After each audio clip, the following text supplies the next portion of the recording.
Alex on töissä elektroniikkafirmassa Espoossa. Hän on insinööri. Alexista työpaikka on mukava. Palkkakin on ihan hyvä, mutta joskus työpäivät ovat tosi pitkät. Töissä hän puhuu englantia ja suomea. Tänään Alexilla on kokous. Hän ottaa hyllystä kansion ja paperit ja lähtee neuvotteluhuoneeseen. Alex ottaa myös kannettavan tietokoneen mukaan. Hississä hän tapaa Jarin. Jari on Alexin työkaveri. Kokouksessa Jari ja Alex esittelevät projektin. Asiakas on tyytyväinen, mutta hän haluaa, että projekti on valmis jo viikon kuluttua.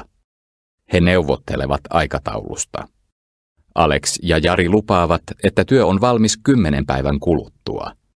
Nyt Alexin ja Jarin tiimillä on kiire.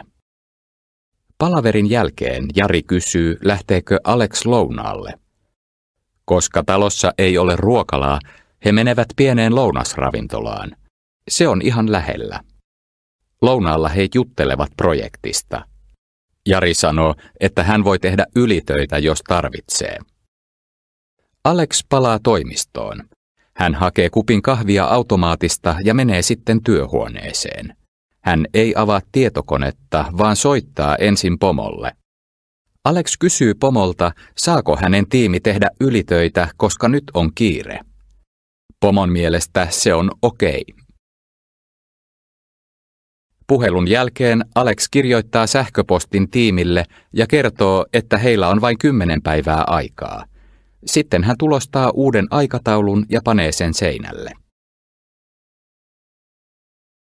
Iltapäivällä Jari kysyy Alexilta, tuleeko hän kahvitauolle. Alex vastaa Jarille, että hän ei tarvitse taukoa.